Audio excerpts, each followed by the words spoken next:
Bismillahirrahmanirrahim. Alhamdulillahirrabbilalamin. Wabihi nasta'in ala umuri dunia waddin. Wassalatu wassalamu ala ashrafil anbiya'i wal mursalin. Sayyidina wa maulana Muhammadin wa ala alihi wa sahbihi ajma'in. Allahumma salli ala Sayyidina Muhammadin muhyil nufus. Salatan tus'iduna biha fi jami'il durus. Wa ala alihi wa sahbihi wa sallim. سبحانك لا علم لنا إلا ما علمتنا إنك أنت العليم الحكيم ولا حول ولا قوة إلا بالله العلي العظيم رب اشرح لي صدري ويسر لي أمري واحلل عقدة من لساني يفقهوا قولي اللهم علمنا ما جهلنا وذكرنا ما نسينا وانفعنا بما علمتنا واجعلنا من المخلصين اللهم افتح قلوبنا في طلب العلم وارزقنا الإخلاص فيه والعمل به والنشر به حتى يأتينا اليقين اللهم افتح قلوبنا فتوح العارفين وفقهنا في الدين وعلمنا التأويل وآتنا بفضلك أفضل ما تؤتي عبادك الصالحين وجعلنا من الذين يستمعون اليوم وجعلنا من الذين يستمعون القول فيتبعون أحسنه ربنا آتنا من لدنك رحمة وهيئ لنا من أمرنا رشدا صلى الله وسلم عليه وعلى آله والحمد لله رب العالمين أما بعد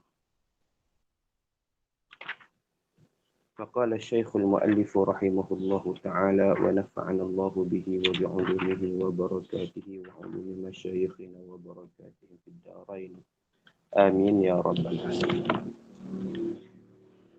Baik, alhamdulillah. Kita sambung bacaan kita dalam pertemuan yang kedua ni. Pada katanya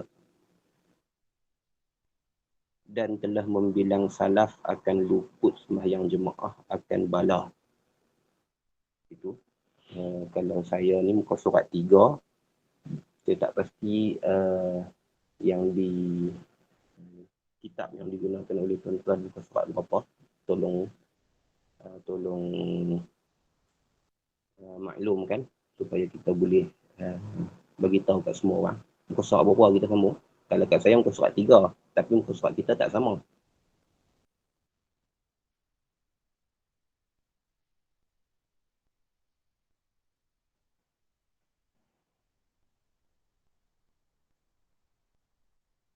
Surat 3 juga. Baik. Surat 3 juga.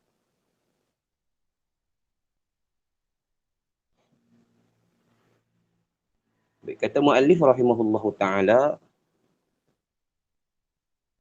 dan telah membilang salaf akan luput sembahyang jemaah membilang akan bala. Bala sini dengan makna musibah. Musibah, benda yang berlaku yang tidak disukai oleh seseorang. Baik, sini kita masuk dalam melihat bagaimana salafus salih, generasi-generasi awal yang terpilih, yang beri hidayah oleh Allah Subhanahu wa taala, bagaimana mereka melihat kedudukan solat jemaah dan pendirian mereka terhadap solat jemaah di dalam hidup mereka. Dan telah membilang oleh salaf. Salaf ni maksudnya generasi awal lah, generasi awal Islam, iaitu sekitar 300 tahun 300 tahun pertama Islam. Generasi sahabat, generasi tabi'in dan generasi tabi'ut tabi'in. Maka mereka yang hidup di dalam generasi itu dinamakan sebagai as-salaf ataupun as-salafus salih. Digelarkan dengan as-salafus salih. Ini diambil daripada pujian Nabi SAW dan juga pengiktirafan baginda SAW terhadap generasi itu, mereka yang hidup di zaman itu. Nabi SAW pernah bersabda, khairul qurun qarni, thumma alladhina yalunahu, thumma alladhina yalunahu. Sebaik-baik kurun itu kurunku, kemudian kurun yang mengikutinya, dan kurun yang selepasnya. Jadi dalam hadis tersebut Nabi SAW telah mengkhususkan 3 kurun, 300 tahun, ataupun kita sebut 3 generasi yang mana generasi tersebut merupakan generasi yang terbaik daripada segala generasi yang ada di dunia, yang pernah wujud di dunia. Maka generasi Nabi iaitu generasi sahabat merupakan generasi yang terbaik lah. Kerana pada zaman itu hidup mereka yang paling baik yang pernah hidup di atas muka bumi. Khususnya Nabi SAW, kemudian sahabat-sahabat Nabi yang bersama-sama dengan baginda SAW, ridwanullahu alaihim ajma'in, maka mereka generasi yang terbaik. Kemudian anak-anak murid mereka yang disebut sebagai tabi'in, kemudian anak-anak murid bagi tabi'in yang disebut sebagai tabi'ut tabi'in. Maka ini yang dinamakan sebagai generasi salaf. Ini yang dinamakan sebagai generasi salaf. Maka pandangan mereka, pendirian mereka, tingkah laku mereka dan juga sikap mereka diambil kira sebagai pedoman untuk kita generasi yang terkemudian lah. Katanya dan telah membilang sini maksudnya menganggaplah ataupun mengira salaf akan luput sembahyang jemaah itu akan bala, akan musibah. Mereka menganggap satu benda itu merupakan satu benda yang buruk yang terjadi dari hidup mereka lah. Kalau dia terlepas solat jemaah, ia merupakan satu perkara, satu bencana yang buruk yang berlaku dalam hidup mereka.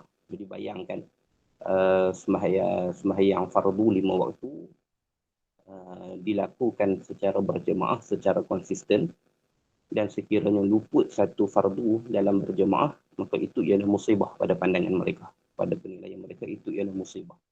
Itu ialah satu benda yang merupakan bukan perkara yang baik. Dan adalah setengah salaf keluar ia pergi ke kebun tamar baginya. Diceritakan, ada disebutkan dalam kitab-kitab fiqh kita, juga disebutkan dalam kitab-kitab salaf kita, sebahagian daripada salaf keluar menuju ke kebunnya.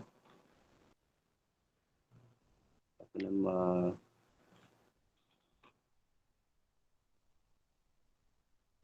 dia ada kebun, jadi dia buat kerja di kebun ni lah, kebun tamar dia. Kemudian balik dah selesai buat kerja pagi, itulah contohnya. Macam kita pergi kebun lah, macam kita ada urusan pagi, pergi di kebun dan sebagainya. Kemudian balik tiba-tiba manusia sudah sembahyang asar. Manusia sudah sembahyang asar, artinya telah selesai jemaah asar. Maka mengucap ia sebahagian salaf ini, inna lillahi wa inna ilaihi raji'un. Luput dah aku sembahyang jemaah ini. Luput dah aku sembahyang jemaah ini. Kita habis dah.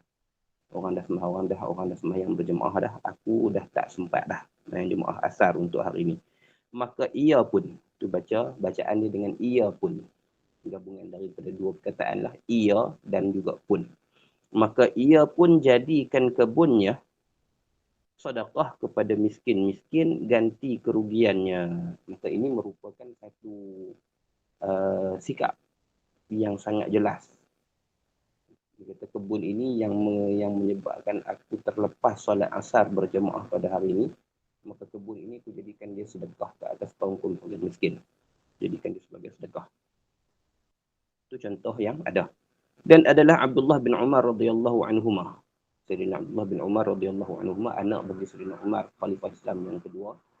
Dikatakan sebagai salah seorang sahabat yang paling hampir tindakannya, perbuatannya dengan Nabi sallallahu alaihi wasallam. Sayyidina Abdullah bin Umar radhiyallahu anhuma ialah seorang sahabat yang akan ikut sedaya upayanya setiap yang dilakukan oleh Nabi sallallahu alaihi wasallam. Kita tatabbu' sunnah, tatabbu'il athar. Sehingga kan kalau dia tahu Nabi, contohnya bila mana Nabi lalu di satu jalan itu, Nabi berada di kiri jalan itu ataupun di kanan jalan itu, maka dia akan cuba ikut sebelah kiri dan kanan sampai ke tahap itu. Hingga kan ada satu ketika dia lalu di satu jalan, Sayyidina Abdullah bin Umar lalu di satu jalan, tiba-tiba ketika dia lalu di satu lorong itu, maka dia tunduk seseolah tunduk melintasi sesuatu lah, seseolah ada galang, ada palang yang tak nampak dekat situ dan dia tunduk ke bawah. Bahasa kami orang utara ni sebut ronat ke bawah ni, maksudnya tunduk sikit lah untuk lalu. Dan macam kita lalu bawah rumah untuk kita ronat, sedangkan tidak ada apa di jalan tersebut. Maka orang yang melihat anak-anak murid dia yang melihat perbuatannya, bertanyakan kenapa tuan menunduk, tiba-tiba menunduk semasa berjalan di jalan itu. Sayyidina Abdullah bin Umar menjawab, dulu di sini ada sebatang pokok yang dahannya melintang ke tepi lah, melintang ke jalan. Lalu aku lihat Rasulullah SAW tunduk melintasi dahan itu. Maka aku pun cuba untuk mengikut perbuatan Nabi SAW. Maka aku pun tunduk ketika lalu di jalan itu. Walaupun pokok tu dah tak ada kat situ. Itu antara perkara yang menjadi satu keistimewaan bagi Sayyidina Abdullah bin Umar. Dia cuba sedaya upayanya mengikuti apa yang dilakukan oleh Nabi SAW dalam kehidupan baginda. Maka Sayyidina Abdullah bin Umar radhiyallahu anhu luput jemaah sembahyang Isya. Ada perkara yang menyebabkan Sayyidina Abdullah ni tidak sempat untuk sembahyang berjemaah Isya di masjid. Maka sembahyang ia pada malam itu hingga naik fajar. Maka untuk menggantikan luputnya solat Isya berjemaah di masjid itu, beliau telah menghabiskan malam itu dengan solat sunat sehingga subuh. Pasal apa? Kerana tampal kerugian itu. Kerana pada pendapatnya, pada pandangannya, tujuannya ialah untuk menampung kerugian yang telah terlepas kerana meninggalkan solat Isya berjemaah. Gitu. Tapi adakah dia dapat ganti ataupun tidak, kita akan tengok dalam beberapa contoh yang lain. Adakah perbuatan Sayyidina Umar itu mampu untuk menggantikan fadilat solat Isya berjemaah itu dengan melakukan solat sunat sepanjang malam. Kita tengok dia akan ada contoh yang akan datang yang boleh memberikan kita gambaran ataupun jawapan terhadap tindakan Sayyidina Abdullah bin Umar. Kita tengok. Dan berkata setengah salaf. Ini kalau ikut dalam kitab Hasyiah Bajuri, begitu juga dalam Mursyidul Anam, disebutkan bahawasanya sini setengah salaf kat sini ni ialah Abu Sulaiman Ad-Darani. Abu Sulaiman Ad-Darani radhiyallahu anhu. Katanya tiada meluput akan seseorang oleh solat jemaah. Seseorang itu tidak akan terlepas solat jemaah katanya, melainkan dengan sebab dosa yang mengena ia. Mengena ini maksudnya yang terjadi ia akan dia. Maka Sayyidina Abu Sulaiman Ad-Darani menyebutkan bahawasanya sembahyang solat berjemaah itu merupakan satu perkara yang sepatutnya dikerjakan ataupun dilakukan oleh setiap Muslim. Sebaliknya, mereka yang gagal ataupun mereka yang tidak mampu untuk melaksanakan solat berjemaah itu ialah kerana dosa yang dilakukan. Jadi merupakan satu perkara yang perlu dijaga oleh kita lah. Satu perkara yang perlu dilihat dan dinilai oleh kita. Apa sebab kita tak mampu untuk melakukan solat berjemaah. Dan dia bukan sekadar ni saja. Kalau kita tengok dalam kalam-kalam salaf yang lain pun ada menyebutkan perkara yang lebih kurang sama.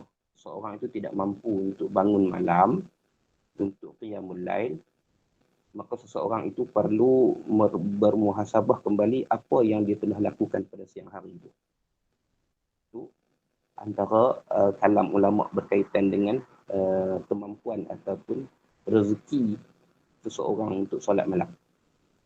Jadi seumpama ni lah konsepnya sama.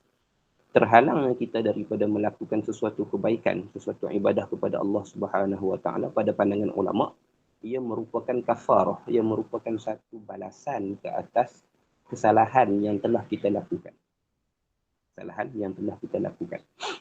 Maka sebab tu sebahagian ulama menyebutkan kalam tadi iaitu sesiapa yang ditegah, sesiapa yang terhalang daripada bangun malam, maka dia perlu muhasabah kembali apa yang dilakukan pada siang hari tersebut. Dan itu merupakan satu benda yang masyhur di kalangan ulama tentang perkara ni. Seolah-olahnya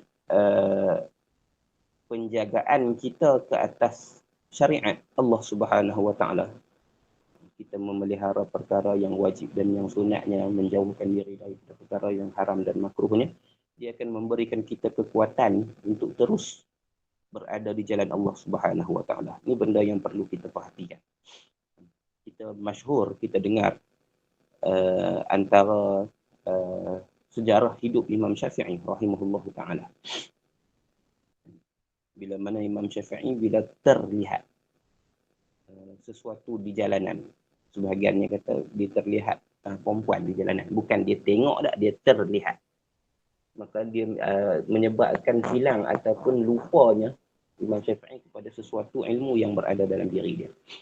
Maka dia pun bertanya kepada Imam Waqi', gurunya radhiyallahu anhu, yang kita masyhur dengan satu syair yang menyebutkan Imam Syafi'i mengungkapkan peristiwa tersebut dengan syairnya, sa'altu waqi'in an su'i hifzi fa arsyadani ila tarkil ma'asi faqala inna ilma nur wa nurullahi la yu'tihi lil 'asi. Maka Imam Syafi'i membuat satu syair menceritakan tentang peristiwa itu, berkata, aku bertanya kepada Waqi', guruku, tentang buruk hafalanku. Aku lupa satu benda yang aku dah hafal, aku lupa. Satu benda yang memang dah ada dalam diri aku lupa. Fa arsyadani ila tarkil ma'asi. Maka Imam Waqi' menunjukkan kepada aku supaya meninggalkan maksiat. Bukan kata-kata Imam Syafi'i buat maksiat tak. Bukan, jangan salah faham. Lagi pula Imam Syafi'i menceritakan perkara tersebut dengan aku terlihat sesuatu di jalanan. Maksudnya benda atas jalan ni benda yang maklum lah. Bukan kita boleh kontrol benda atas jalan.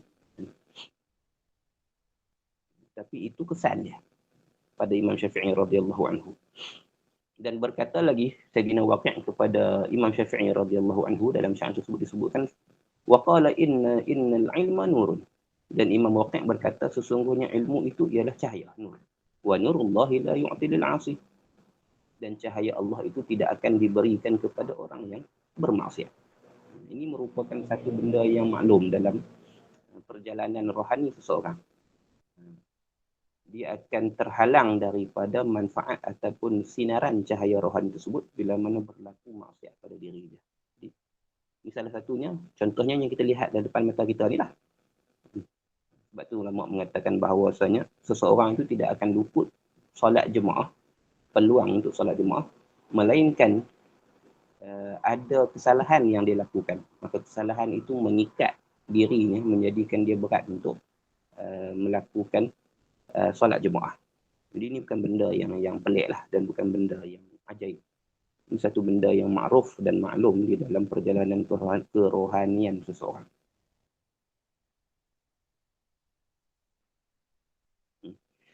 Dan adalah Abdullah bin Umar Al-Qawariri rahimahullahu ta'ala, tiada meluput akan dia sembahyang berjemaah. Diceritakan bahawasanya Sayyidina Abdullah bin Umar Al-Qawariri rahimahullahu ta'ala, dia sentiasa orang yang sentiasa melakukan solat secara berjemaah. Kemudian datang ke rumahnya seorang tumpang berhenti. Diceritakan satu hari ada seseorang datang ke rumahnya. Ziarah lah, tumpang berhenti ni maksudnya ziarah dia lah. Maka bergaduh ia dengan sebabnya. Bergaduh ni bukan makna berbocoh lah. Bukan makna bergaduh tu. Bergaduh ni dengan maksud sibuk ia dengan urusan melayani tetamu. Maka bergaduh ia Sayyidina Abdullah bin Umar Al-Qawariri ni dengan sebab seseorang yang tumpang berhenti ke rumahnya tu. Maksudnya dia sibuk melayani tetamu yang datang ke rumahnya. Hingga luput sembahyang Isya berjamaah. Tetamu itu berada di rumahnya. Dia sibuk melayani tetamu tersebut sehingga telah masuk waktu Isya dan orang telah pun sembahyang Isya secara berjemaah. Awak tak sembahyang tadi dengan tetamu hak main di rumah tu? Kita tanya soalan lah. Kalau kita boleh tanya soalan lah. Kita boleh tanggungkan bahawa tetamu tersebut telah pun sembahyang Isya. Mungkin tetamu tersebut telah pun melakukan solat jamak Maghrib dan Isya sebelum datang ke rumah beliau. Boleh jadilah. Maksudnya ada kemungkinan beliau tidak ada orang untuk melaksanakan jemaah bersama dengannya. Ada kemungkinan. Tetamu tu mungkin telah sembahyang Isya secara jamak takdim dalam waktu Maghrib. Mungkinlah. Itu satu ihtimal. satu kebarangkalian yang boleh kita tanggung dalam kes ni. Maka keluar ia pergi masjid-masjid. Maka Sayyidina Abdullah bin Umar Al-Qawariri ni pun keluarlah dia mencari masjid-masjid. Tiba-tiba ke semua masjid sembahyang ahlinya.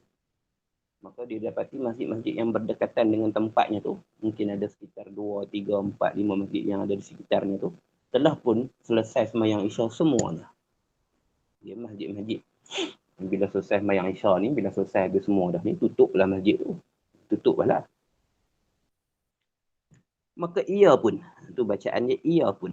Maka ia pun balik ke rumahnya, hal keadaannya duka cita atas luput jemaah itu, balik dalam keadaan sedih. Sebab semua masjid yang dia cuba pergi telah pun selesai sembahyang Isya secara berjemaahnya. Dan berkata ia pada dirinya, dia berkata kepada dirinya, sembahyang jemaah lebih atas sembahyang seorang 27 darjat. Berdasarkan pada hadis yang kita baca dalam kelas yang pertama hari itu. Sembahyang bersendirian, sembahyang berjemaah itu fadilatnya ialah lebih 27 kali ganda daripada sembahyang seorang diri. Maka ia pun sembahyang Isya itu 27 kali. Maka dia pun sembahyang Isya sebanyak 27 kali. Ini apa dia ni? Ini Isya 27 kali ke ni? Kita boleh tanggungkan bahawasanya sembahyang Isya yang dimaksudkan dekat sini ialah sembahyang pada kadar rakaat lah. Pada kadar rakaat. Dia tak boleh kita nak sembahyang Isya 27 kali dengan makna sembahyang Isya fardu, sebab fardu sekali saja. Bila dilaksanakan sembahyang Isya yang fardu tu, maka gugurlah tuntutan sembahyang fardu Isya. Kalau dia nak buat semula sembahyang Isya tersebut, ada masalah yang namanya sembahyang i'adah, sembahyang ulang, mengulangi sembahyang. Dan dia ada syarat-syarat dia. Dia kena dalam berjemaah, dia kena berjemaah daripada awal sehingga akhirnya, dan dia ada beberapa syarat yang lain lah yang perlu diraikan kalau kita nak sembahyang muadah tu. Contohnya macam kita sembahyang di kita sembahyang di rumah kita, contohnya zuhur, contohlah berjemaah ke di rumah kita, kemudian kita keluar ke satu tempat, tiba-tiba ada jemaah yang baru hendak didirikan untuk solat zuhur juga. Solat zuhur yang hari yang sama. Maka kita sunat untuk bersama-sama mengerjakan solat zuhur sekali lagi secara berjemaah bersama-sama tu. Itu nama dia solat i'adah. Dia ada syarat-syarat dia lah. Dia ada beberapa syarat yang perlu dipenuhi. Jadi sini kalau nak kata sembahyang Isya secara i'adah pun dia tak masuk ataupun dia tak sesuai. Sebab sembahyang Isya i'adah itu perlu dilaksanakan secara berjemaah.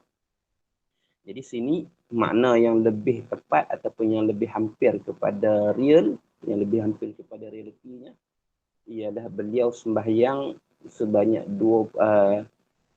sebanyak bilangan rakaat yang menyamai 27 kali solat Isya. 27 kali solat Isya. 27 kali 4 lah. 27 kali 4 rakaat. Berapa rakaat? Jadi sembahyang banyak itulah.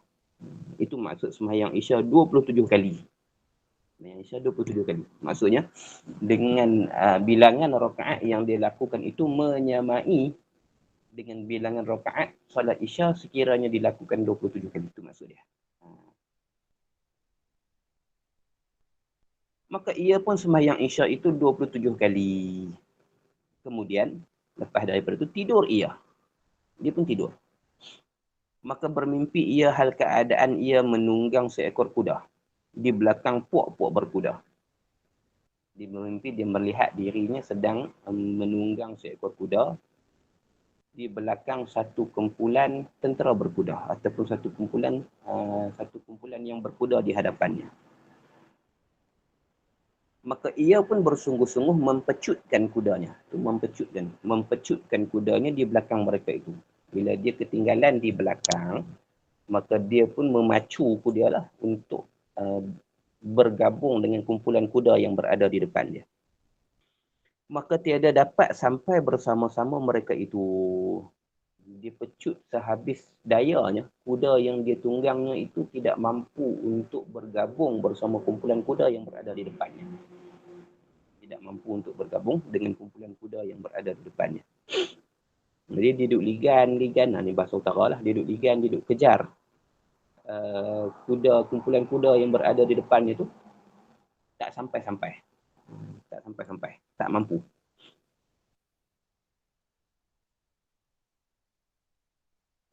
Kemudian berpaling seorang daripada mereka itu kepadanya.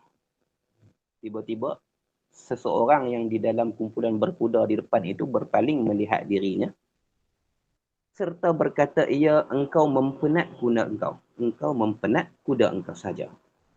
Padahal engkau tidak boleh bersama-sama akan kami. Orang yang berada di dalam kumpulan berkuda itu berpaling ke belakang melihat dirinya. Dan berkata kepada dia, buat letih kuda je. Buat letih kuda je, kejar, ligan ni. Kamu tidak akan bersama dengan kumpulan kami. Kamu tidak akan boleh bersama dengan kumpulan kami ni. Maka berkata ia, kerana apa, hai saudaraku? Dia tanya ke siapa? Maka jawab seorang itu, kerana bahawasanya kami sembahyang kami akan isya berjemaah. Dan engkau sembahyang engkau hal keadaannya seorang engkau. Jadi kawan tu kata, sebab kami tadi sembahyang isya berjemaah. Jadi ni kumpulan orang yang sembahyang isya berjemaah tadi ni. Ini penunggang-penunggang kuda yang berada dalam kumpulan ni diibaratkan, diumpamakan dengan orang yang sembahyang isya secara berjemaah tadi ni. Sedangkan engkau solat isya bersendirian. Walaupun engkau lakukan sebanyak 27 kali dengan makna tadilah. Engkau ganti balik rakaat sebanyak gandaan 27 kali isya tadi ni. Jadi tak sama.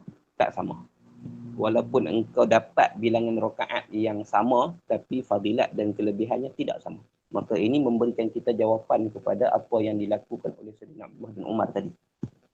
Sayyidina Abdullah bin Umar bila mana luput sembahyang isya berjemaah, maka beliau radhiyallahu anhuma menggantikannya dengan solat sunat sepanjang malam hingga subuh. Dan ini memberi gambaran, kisah ini memberikan kita gambaran ke atas jawapan adakah boleh menandingi, menyaingi ataupun menyamai solat sunat yang dilakukan sepanjang malam itu dengan fadilat solat isya berjemaah dengan orang lain itu, adakah dia mampu menyamai, menandingi ataupun tidak. Ini gambaran kepada jawapan lah. Ini gambaran kepada jawapan kita tadi. Kami sembahyang isya berjemaah, sedangkan engkau sembahyang isya seorang diri. Maka engkau takkan mampu untuk bergabung dengan kumpulan kami. Itu gambaran jawapan yang kita cari tadi. Kemudian jaga ia daripada tidurnya dan ia duka cita. Maka bila dia terjaga daripada tidur itu, maka dia pun sedih lah. Dia pun sedih. Dia dapat jawapan dah tu. Dia dapat jawapan dengan jelas bahawasanya cubaan ataupun usaha yang dia lakukan untuk menggantikan dan menampung fadilat yang telah dia terlepas itu tidak berjaya ataupun tidak berhasil. Dia dapatlah pahala sembahyang tu, bukan tak dapat. Dia dapatlah pahala sembahyang yang dikatakan 27 kali isya tu, dia dapatlah. Tapi fadilat berjemaah itu tidak sama. Fadilat berjemaah itu tidak sama.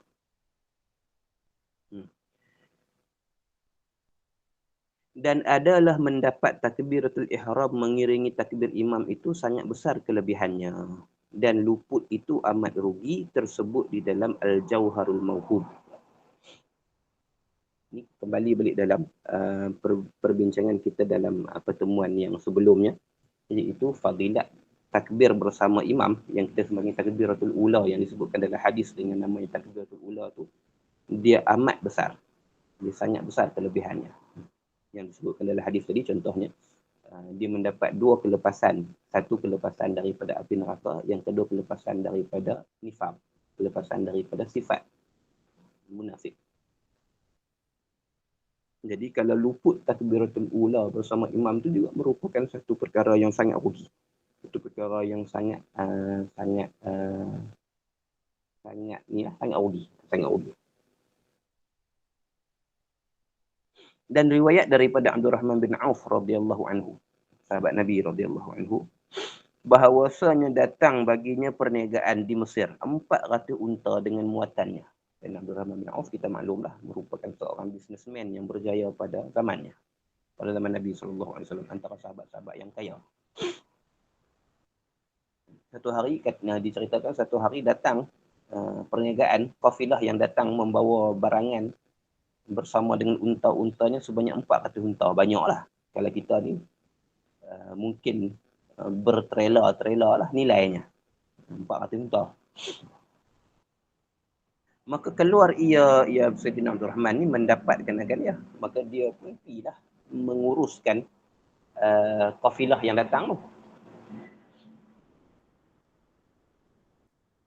Maka lambat berpalingnya hingga luput akan dia takbiratul ihram serta Nabi SAW daripada sembahyang fajar. Dia duduk sibuk dengan urusan kafilah itu. Dia duduk sibuk dengan urusan perniagaan dia itu sehingga kan dia terlepas takbiratul ula bersama dengan Nabi SAW di Masjid Nabawi pada solat subuh. Maksudnya sepanjang malam tu dia sibuk dengan urusan perniagaannya.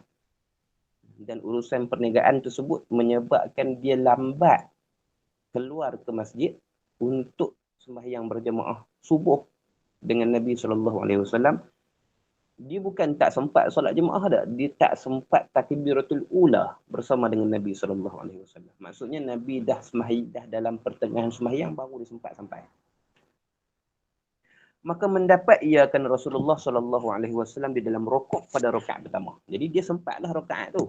Dia sempatlah berjemaah dengan Nabi. Bahkan dia dapat sembahyang subuh itu secara berjemaah tanpa perlu bangun untuk sambung ataupun tambah rakaat selepas Nabi bagi salam sebab dia dapat dalam rukuk yang pertama.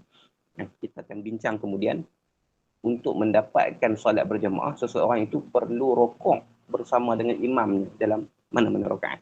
Jadi dia sempat bersama dengan Nabi, dia sempat mendapatkan Nabi dalam solat itu, solat subuh itu pada rukuk rakaat pertama. Maksudnya dia dapatlah dua rakaat itu berjemaah dengan Nabi SAW. Yang luputnya ialah takbiratul ula, doa iftitah dan juga Fatihah serta mendengar bacaan Al-Quran daripada Nabi SAW selepas daripada Fatihah itu yang luputnya. Rokok sempat bersama dengan Nabi. Maka tak kala selesai ia daripada sembahyang, bila mana selesai sembahyang subuh pun semua dah, bersedekah ia akan 400 unta yang datang di Mesir itu sekaliannya di dalam sabilillah. Sebab luput takbiratul ula bersama dengan Nabi SAW. Sebab urusan perniagaan itu mengganggu rutin hariannya, iaitu sembahyang awal bersama dengan Nabi SAW. Maka dia sedekahkan semua barang dagangan yang datang daripada Mesir sebanyak 400 ekor unta itu, disedekahkan semuanya.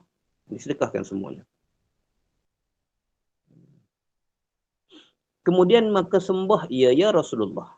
Kemudian Sayyidina Abdul Rahman bin Auf ini berkata kepada Nabi SAW, aku perbuat bagian-bagian.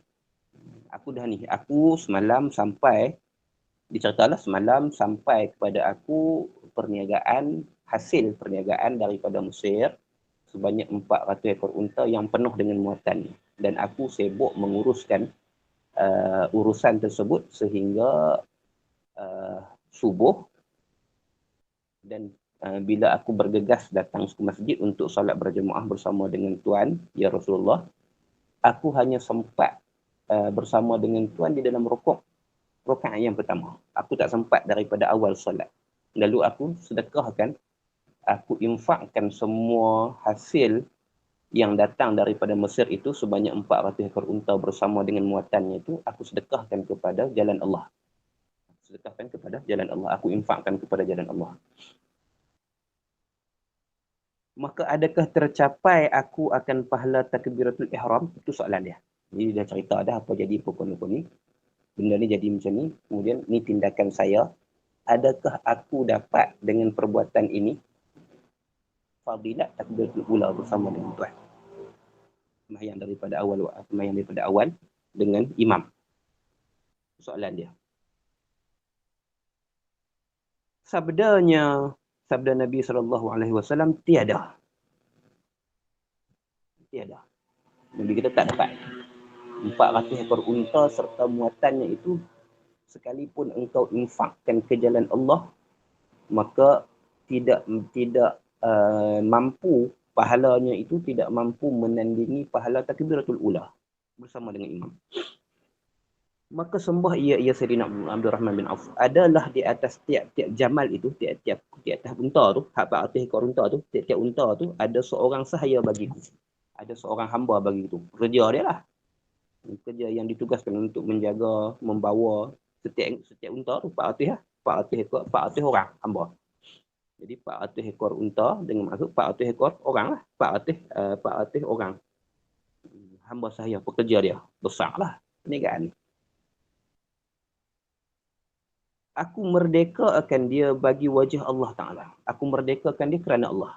Jadi 400 orang sahaya ni pun aku merdekakan mereka kerana Allah. Adakah mencapai aku akan pahalanya?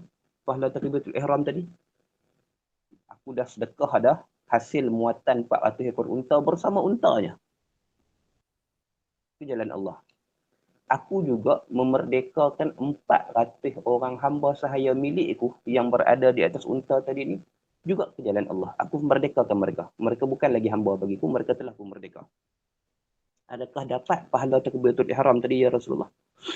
Sabdanya tiada, tak dapat juga. Tak dapat juga. Kemudian sabdanya Nabi SAW, "Hei Abdul Rahman, jikalau ada dunia dan barang di dalamnya, di dalam dunia ini daripada harta kamu. Kalaulah dunia ini dan isinya itu merupakan harta milikmu. Dan engkau jadikan dia di dalam sabilillah. Engkau infakkan semuanya di atas jalan Allah. Tiada tercapai kamu akan kelebihannya, kelebihan takbiratul ihram bersama imam." Wallahu a'lam. Ini merupakan satu perkara yang Nabi SAW cuba bagi tahu kepada Abdul Rahman bin Auf, juga kepada kita umatnya yang mengikuti kisah ini, bahawasanya fadilat takbiratul ula bersama dengan imam itu, fadilat takbiratul ihram bersama dengan imam itu sangat besar fadilatnya. Sehingga kan sekiranya kita menginfakkan dunia ini dengan isinya di jalan Allah Subhanahu wa taala, kita tidak akan mampu untuk menandingi pahala dan fadilat takbiratul ula bersama dengan imam. Jadi, dia merupakan satu perkara yang sangat besar, satu perkara yang sangat tinggi darjatnya di sisi Allah Subhanahu wa taala, yang dunia dan isinya tidak mampu untuk menebus fadilat tadi. Tidak mampu untuk menebus, untuk menampal, untuk menampung fadilat tadi. Dan kita boleh dapatkannya dengan mudah bila mana kita mampu berjaga solat berjemaah dengan imam daripada awal solat. Daripada awal solat. Itu kelebihan yang Allah Subhanahu wa taala berikan kepada umat kita, umat Nabi Muhammad sallallahu alaihi wasallam. Amalan yang sedikit tapi pahalanya melimpah ruah. Amalan yang sedikit tapi pahalanya melimpah ruah. Boleh cari satu buku. Ini promote lah. Boleh cari satu buku yang dengan tajuk yang sama. Amalan yang sedikit tetapi pahalanya melimpah ruah. Dalam tu ada disebutkan beberapa jenis amalan yang tak susah, yang mudah. Amalan-amalan yang mudah tetapi pahalanya melimpah ruah. Pahalanya jauh mengatasi amalan yang kita lakukan. Carilah. Cari buku dengan tajuk tu. Ada buku dengan tajuk tu. Apa nama, amalan yang sedikit tetapi pahalanya melimpah ruah. Diterjemahan daripada satu risalah dalam bahasa Arab lah. Wallahu a'lam. Habis. Baik, kita telah selesai fasal yang pertama. Yang memberikan kita maklumat tentang hukum solat berjemaah, kemudian kelebihannya dan apa pendirian juga sikap salaf ke atas solat berjemaah ini. Jadi, sepatutnya perkara-perkara yang telah kita bacakan ini, yang telah kita bincangkan ini, yang telah kita faham ini, membantu kita untuk lebih bersemangat dan lebih memberikan perhatian kepada solat jemaah dalam kehidupan harian kita, insya-Allah. Mudah-mudahan. Kemudian kita nak masuk dalam fasal yang kedua. Fasal kedua ni fasal yang paling panjang dalam risalah ni lah. Sebab fasal yang ketiga nanti ni, dia berada di hampir hujung risalah. Jadi, boleh kata, kita boleh kata 70% isi kandungan risalah ini dalam fasal yang kedua ni lah. Dia banyak. Fasal yang kedua pada menyatakan syarat-syarat bagi sah kedua. Qudwah ialah istilah, satu definisi yang maknanya ialah mengikut imam. Qudwah ialah satu istilah yang maknanya mengikut imam. Disebut dalam qudwah juga disebut sebagai iqtida. Qudwah pun kadang-kadang sebut, iqtida pun kadang-kadang sebut. Ataupun iktimam kadang-kadang orang sebut, makmumiyah orang sebut, ataupun jemaah, sama je. Qudwah dengan jemaah makna sama. Qudwah dengan jemaah makna sama. Ada beberapa istilah yang menunjukkan kepada makna yang lebih kurang sama. Iqtida, qudwah, iktimam. Iktimam ni berimam lah. Makmumiyah, menjadi makmum, sama juga lah. Ataupun jemaah.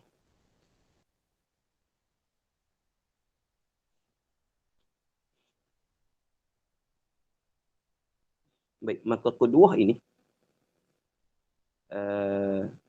di dalam fasal yang kedua ni membincangkan tentang syarat-syarat bagi sah qudwah. Sah mengikut imam lah. Syarat-syarat bagi sah mengikut imam. Dan qudwah ini merupakan qudwah ini merupakan satu perkara yang kalau kita tidak meraihkan dan tidak melaksanakannya, dia menyebabkan solat kita tidak sah. Bukan sekadar jemaah tidak sah, solat kita pun tidak sah. Ada kemungkinan yang besar ke arah tu.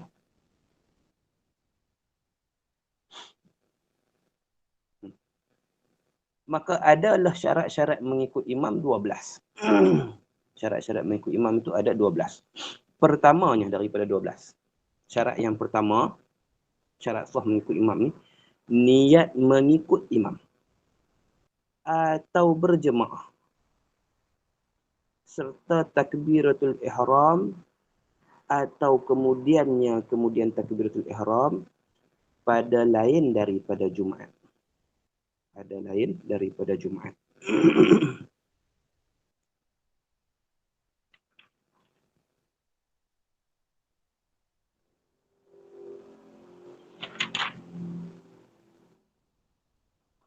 Baik.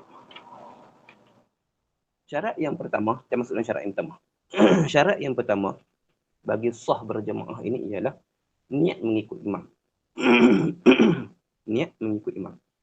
Niat mengikut imam ni maksudnya niat jadi makmum lah. Sahaja aku sembahyang fardu zuhur 4 rakaat mengikut imam. Itu contoh. Muqtadian. Muqtadian dalam bahasa Arab, muqtadian. Usalli fardu zuhri 4 rakaatin muqtadian. Muqtadian bi imamin.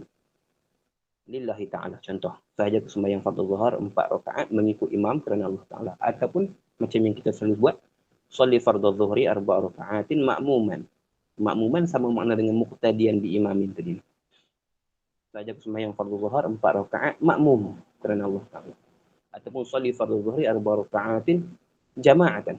Sahaja aku sembahyang fardu zuhur 4 rakaat jamaah pun boleh. Kita boleh niat ikut imam, kita boleh niat berjamaah, kita boleh niat sebagai makmum dan sebagainya dengan makna ni. Dengan makna ni. Bila masa niat mengikut imam ataupun niat berjamaah tu serta takbiratul ihram. Serta takbiratul ihram.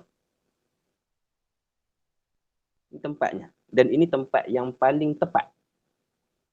Kalaupun bukan dalam takbiratul ihram atau kemudian daripada takbiratul ihram pada lain daripada Jumaat. Maka ada dua masalah pada tempat niat. Ada dua keadaan pada tempat niat. Sebelum kita masuk daripada dua keadaan tu, perlu kita faham bahawasanya seseorang itu bila mana dia nak mengikut imam, bila mana dia nak berjemaah, maka dia wajib berniat sebagai makmum. Walaupun sembahyang itu sembahyang sunat. Sembahyang sunat tarawih ke, sembahyang sunat duha ke, sembahyang sunat hajat ke, sembahyang sunat istisqa ke, apa ke. Walaupun sembahyang itu sembahyang sunat, tapi kalau dia nak mengikut jemaah, maka dia wajib berniat mengikut imam. Okey. Maka niat mengikut imam tu merupakan satu kewajipan bagi mereka yang nak berjemaah. Niat mengikut imam. Imam tak bincang lagi. Imam adakah wajib niat sebagai imam ataupun tidak? Secara umumnya imam tak wajib niat sebagai imam. Dia boleh niat sembahyang seorang diri dan makmum niat ikut dia, tak ada masalah. secara umumnya, melainkan ada beberapa masalah, 4 masalah yang dia wajib niat sebagai diri dia imam. Itu akan dibincangkan kemudian. Ini kita bincang tentang makmum. Makmum bila mana nak sembahyang berjemaah wajib berniat sebagai makmum. Wajib berniat mengikut imam. Wajib niat bergabung di dalam jemaah baru dia boleh jadi makmum. Imam tak masuk bincang. Imam tak masuk bincang tu pada masalah niat sebagai makmum. Bila tempat, mana tempat dan bilakah dia nak berniat sebagai makmum itu, tempat yang paling tepat, masa yang paling tepat untuk niat sebagai makmum ini ialah di dalam takbiratul ihram. Ini yang paling tepat. Di dalam takbiratul ihram. Maksudnya dalam takbir dia tu, selain dia ada qasad, ta'arud dan ta'yin macam yang kita mengaji dalam hukum solat, dia perlu tambah lagi satu iaitu ta'yin nafsih. Makmum, niat makmum tu disebut sebagai ta'yin nafsih. Menentukan diri sebagai apa? Seorang diri ke, makmum ke, imam ke? Bab imam tak bincang, bab makmum, bab sembahyang seorang diri tak bincang, kita bincangkan hanya sebagai makmum sahaja. Maka dia wajib berniat sebagai makmum di dalam solatnya untuk dia menjadi makmum bagi seseorang imam ataupun bagi dia makmum bagi sesuatu jemaah. Tempat niatnya yang paling afdal dan yang paling tepat ialah di dalam takbiratul ihram. Sebab bila dia niat sebelum daripada takbiratul ihram, sembahyangnya belum bermula. Bila dia niat selepas daripada takbiratul ihram, maka ada sebahagian daripada solatnya itu yang dilakukan secara bersendirian. Jadi bukan 100% solat yang dilakukan itu di dalam keadaan berjemaah, sebab ketika permulaan solatnya dia masih belum berniat, tetapi setelah masuk dalam solatnya baru dia niat sebagai makmum.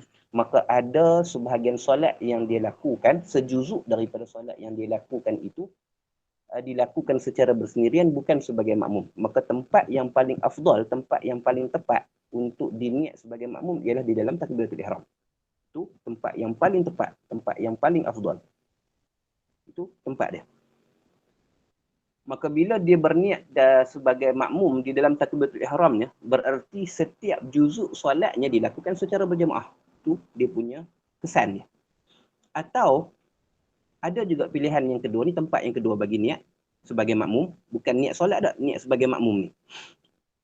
Tempat yang kedua untuk dia berniat sebagai makmum atau kemudian daripada takbiratul ihram pun boleh. Dia dah sembahyang dengan niat biasa tanpa niat makmum.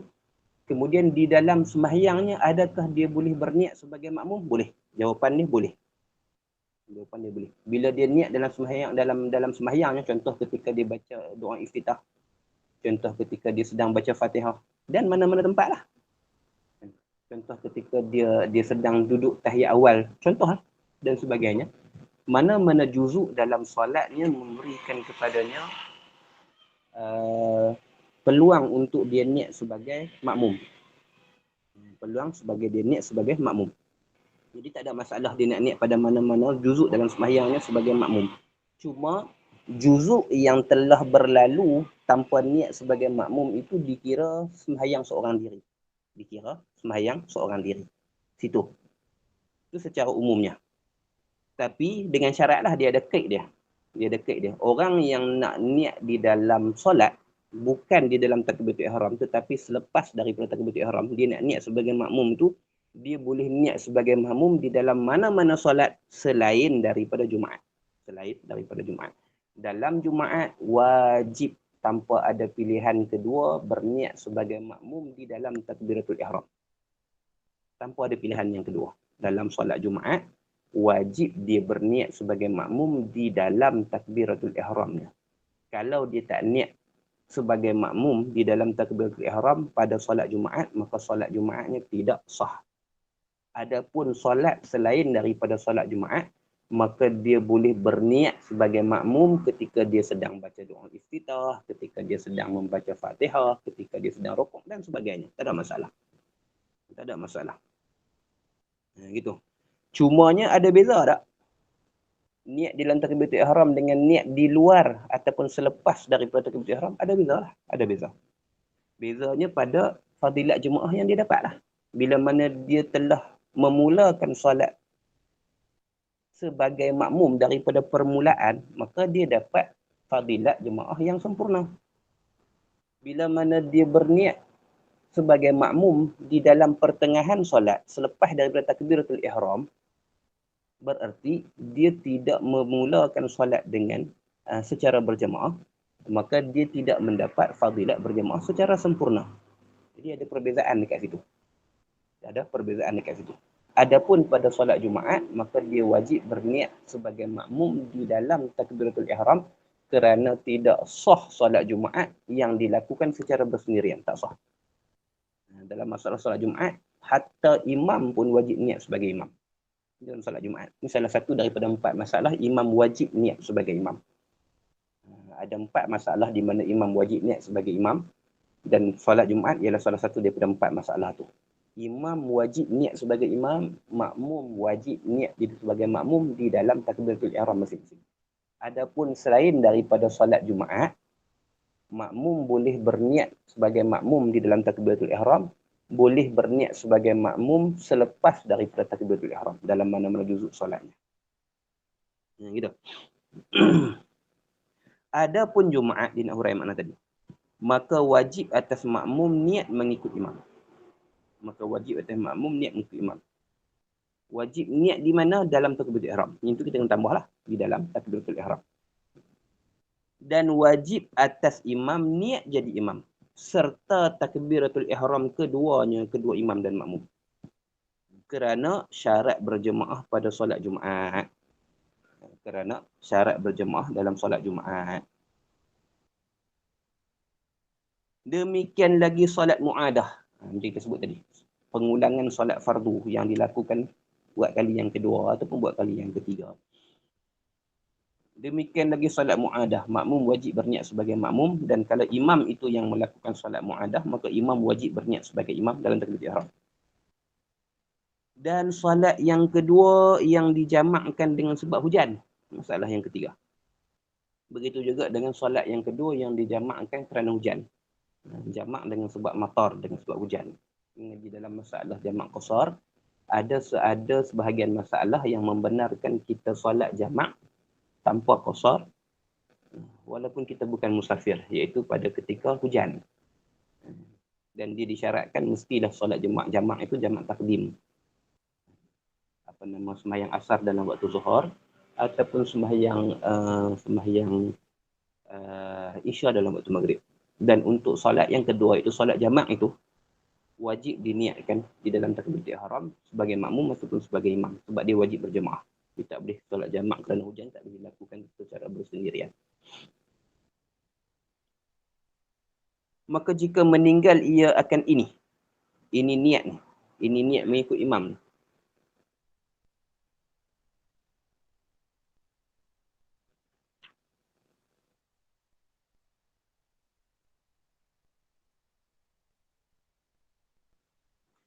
Maka jika meninggal ia akan ini niat ni. Itu ada. Maka jika meninggal ia akan ini niat. Atau syak ia. Pada niat. Dia syak pada niat. Tak saat ni niat makmum ke tak tau. Ataupun betul ke tak cara niat makmum tak saat ni tak tahu. Dia syak, dia tak niat ataupun dia syak, dua masalah. Dan mengikut ia akan seseorang yang sembahyang pada satu perbuatan atau pada salam. Dalam keadaan dia syak pada niatnya sebagai makmum, ataupun dia memang tak niat sebagai makmum, tapi dia mengikut perbuatan imam. Dia mengikut perbuatan imam lah, orang lain tu imam lah. Dia tak niat sebagai makmum, ataupun dia syak pada sahnya niat makmum dirinya. Dalam masa yang sama, dia masih lagi mengikut pergerakan solat orang lain, iaitu imam lah. Pada masalah kita ni, dia imam. Dia ikut tu, kemudian daripada menanti yang panjang. Dia ikut. Nama kata ikut ni, dia dah selesai dah buat benda tu, dia dah selesai dah daripada rukun tu, tapi dia tak berpindah ke rukun seterusnya kerana menantikan perbuatan orang yang diikut tu. Itu maksud perbuatan menanti yang panjang. Menanti yang panjang. Pasal apa dia buat lagu tu? Dia dah selesai, contohnya dia dah selesai tahiyat akhir, dia boleh bagi salam lah. Tapi dia tak bagi salam lagi. Dia tunggu sampai imam bagi salam baru bagi salam. Sedangkan dia tidak niat jadi makmum ataupun dia syak pada niat makmum dia. Ataupun dia dah selesai bacaan Fatihah dia dah selesai bacaan surah dia, tapi dia tak rokok lagi. Sebab duk tunggu imam rokok. Duk tunggu imam nak rokok. Imam tak rokok, imam baca surah panjang kebetulannya. Dia dah habis dah Fatihah dia. Hatta dia dah habis dah bacaan surah sunat, surah-surah pilihan kalau dia baca. Tapi dia tak niat sebagai makmum. Ataupun dia syak diri dia sebagai makmum. Dia syak pada niat makmum.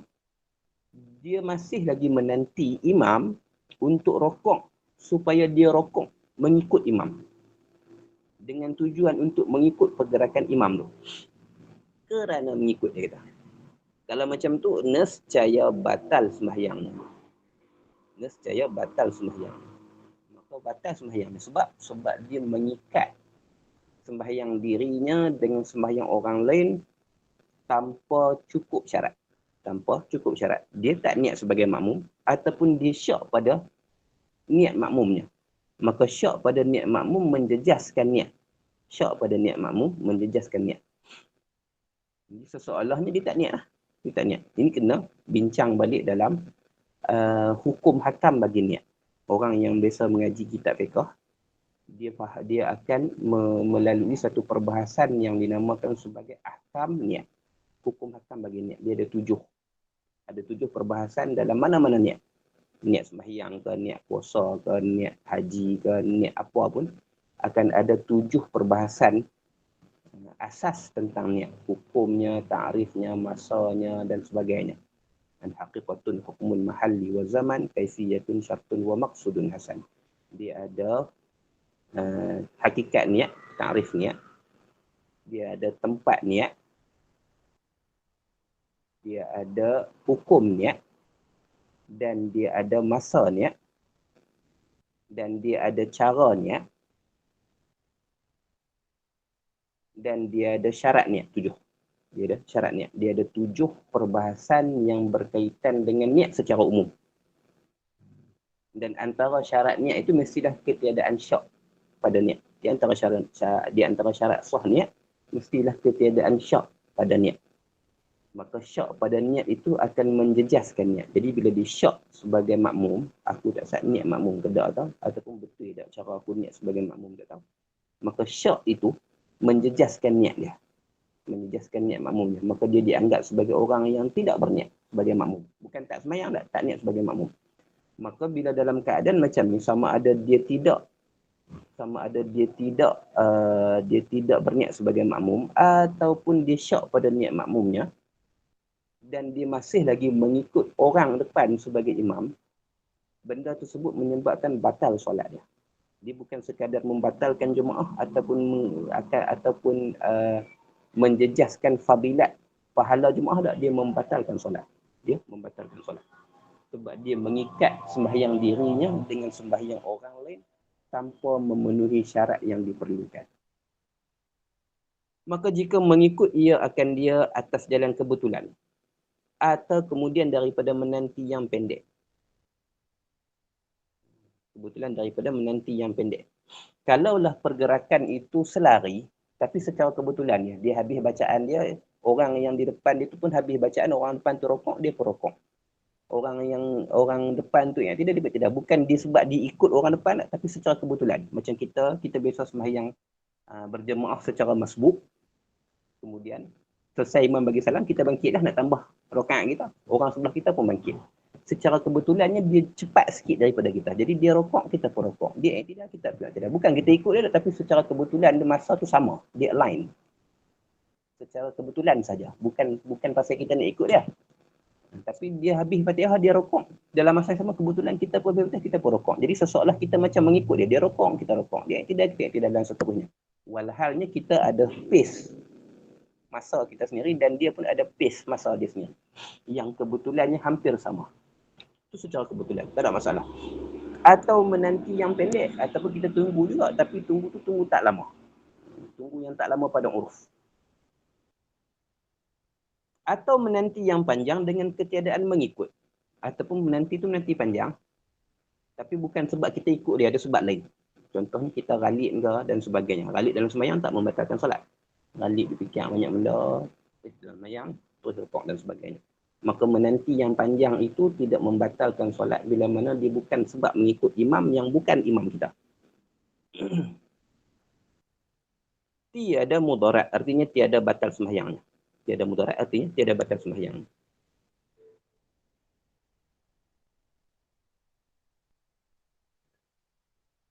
Maka jika tiada meniat ia akan imam. Ini kita sambung kemudian lah. Ada sikit masalah lagi di hujung syarat yang pertama ni. Iaitu apa kesan bila seseorang itu tidak berniat sebagai imam tetapi ada makmum yang mengikut solatnya di belakang. Adakah dia dapat pahala seperti mana orang yang sembahyang berjemaah ataupun tidak ada pahala baginya. Kita sembahyang seorang diri, tiba-tiba ada orang mengikut sembahyang belakang kita sebagai makmum. Kita tak tahu pun sampai ke sudah ada makmum yang mengikut belakang kita contohnya. Maka apa kesan dia? Adakah kita dapat pahala sebagai imam ataupun tidak dan sebagainya. Itu kita sambung kemudian insya-Allah. Wallahu subhanahu wa ta'ala alam. Ada soalan ke? Ada pertanyaan ke?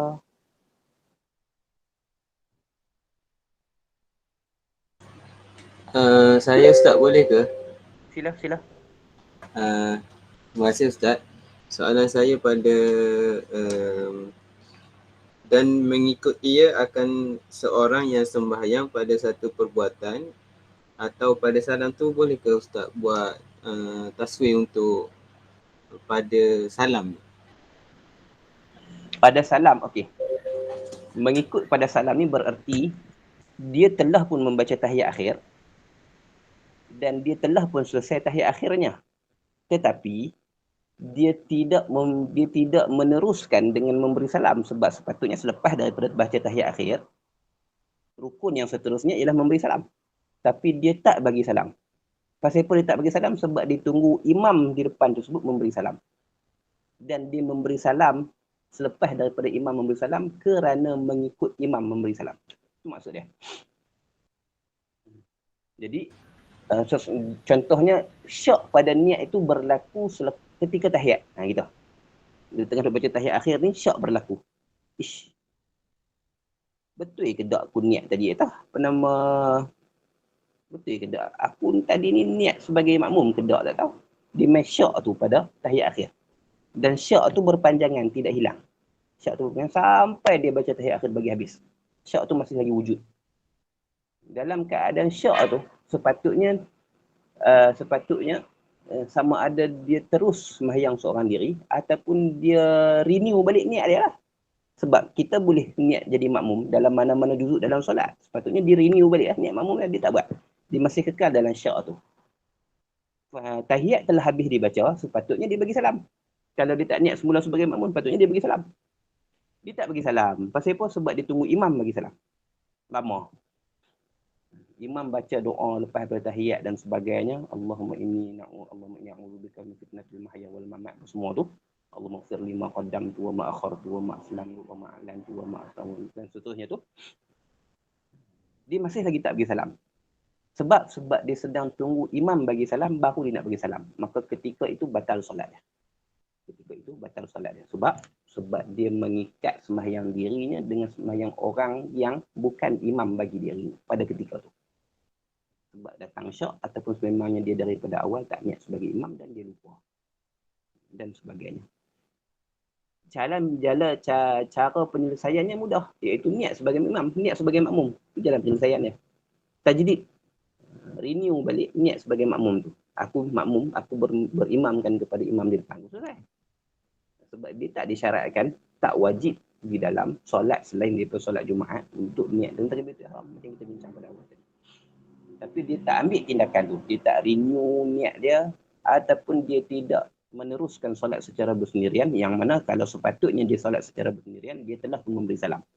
Tapi dia tidak memberi salam sebab masih lagi menunggu imam yang pada hakikatnya bukan imam bagi diri dia pada waktu tu. Sebab datang syak ataupun sebab memang dia bukan berniat sebagai makmum daripada awal. Maka itu menyebabkan batal solat. Boleh faham? Boleh Ustaz, terima kasih Ustaz. untuk pada satu perbuatan tu seperti yang Ustaz Taswi tadi lah, yang dia dah siap baca Fatihah tapi dia tunggu untuk rokok kan. Macam mana? Yang taswi untuk pada satu apa? Mengikut ia akan seorang yang sembahyang pada satu perbuatan seperti dia dah selesai baca Fatihah dan surah tapi dia tunggu untuk rokok kan masa Ya, perbuatan. ya. Maka Jelas tu tak? taswir untuk satu perbuatan tadi ni, selain daripada salam tadi ni. Masih tak? Okey. Salam Ustaz, soalan saya, apakah hukum sekira makmum sengaja masuk lambat semasa berdiri tegak? Maksudnya imam nak rokok, baru dia nak masuk ikut solat. Sedangkan dia dah berada dalam saf masa imam baca Fatihah lagi. Minta pandangan Ustaz. Baik. Soalan ini telah pun dijawab oleh Nabi SAW. Nabi menyebutkan orang yang mencuri di dalam solatnya dalam satu hadis.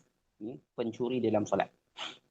Nabi SAW mafhumnya dalam satu hadis berpesan kepada sahabat, jangan kamu jadi pencuri dalam solat. Jangan kamu jadi pencuri dalam solat. Ini mafhumnya lah. Saya tak ingat lafaz hadis ini secara tepat.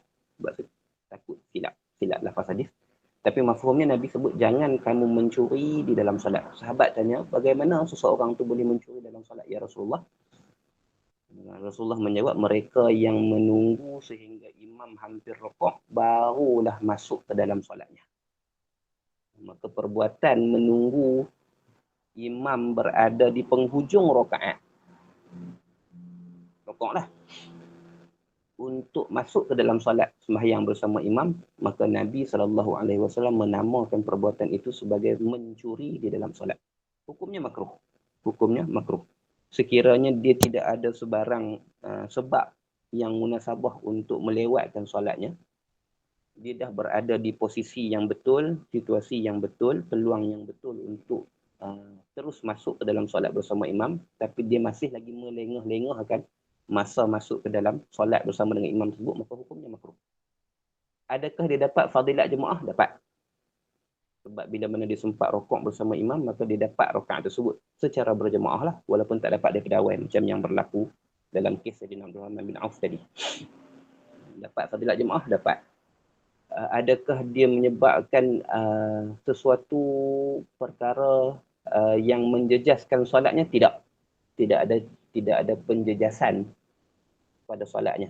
Dan Fatihahnya memang ditanggung oleh imam sebab dia masuk sebagai masbuk. Itu kan dibincangkan dalam pertengahan kitab kita, masalah masbuk dan muafiq.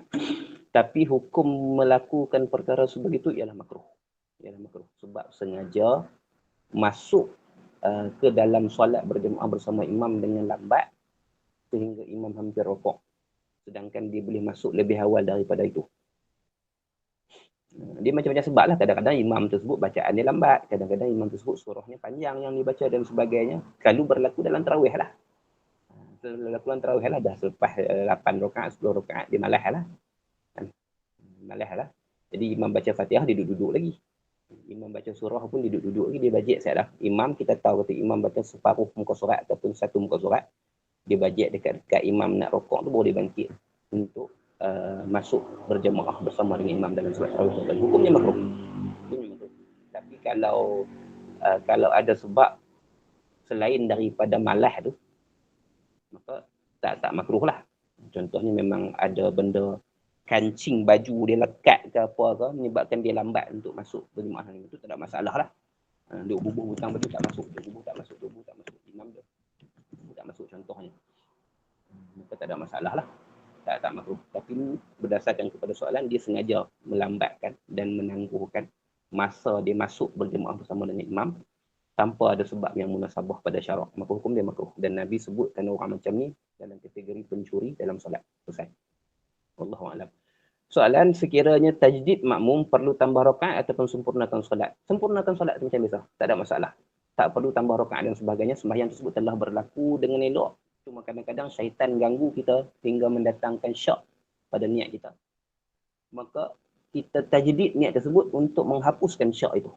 Kita tajdid niat tersebut untuk menghapuskan syak itu. Syak pada keadaan makmum itu sekiranya sat saja, syaitan ganggu dan kita berjaya tempis gangguan itu dengan segera, maka dia tidak memberi kesan. Tapi bila syak tu berpanjangan, syaitan berjaya mengganggu kita punya keyakinan tersebut dalam tempoh masa yang lama, maka dia memberi kesan pada niat. Maka pada ketika itu, tajdid semula niat. Maka dia akan menghilangkan gangguan syaitan dan kita boleh teruskan solat macam biasa. Macam dalam masalah nak bagi salam tadi ni, imam bagi salam, kita bagi salam. Tak perlu tambah apa-apa lah. Tak perlu tambah apa-apa. Kita telah pun sembahyang secara sempurna daripada awal sehingga tahiyat akhir. Masa tahiyat akhir itulah contohnya main niat, main syak pada niat tu. Syaitan ganggu waktu tu contohnya. Dan bila gangguan tersebut panjang, maka kita perlu tajdid niat kita. Ataupun kalau tak mau tajdid niat sekalipun, kita mufaraqah ataupun kita mufaraqah dan bagi salam sendiri. Cuma kalau kita nak terus bersama dengan jemaah, tajdid niat makmum kita, niat kita sebagai makmum. Tunggu imam bagi salam dan kita bagi salam. Tak ada masalah apa. Tak perlu tambah rakaat dan tak perlu ulang semula solat dan sebagainya. Wallahu a'lam. Baik, selesai. Sampai di sini saja kita punya pertemuan untuk pagi ini. Dah masuk tengah hari dah pun. InsyaAllah kita sambung pula pada pertemuan yang akan datang. Wallahu subhanahu wa ta'ala a'lam. Subhanakallahumma wa bihamdika asyhadu an la ilaha illa anta astaghfiruka wa atubu ilaik. Bismillahirrahmanirrahim. Innal insana lafi khusr illa alladhina amanu wa 'amilus solihati wa tawassaw bil haqq wa tawassaw bis sabr. Assalamualaikum warahmatullahi wabarakatuh. Waalaikumsalam warahmatullahi wabarakatuh. Jazakumullah khairan. Ada apa lagi? Tak ada Ustaz. Baik. Jadi saya undur diri dulu lah.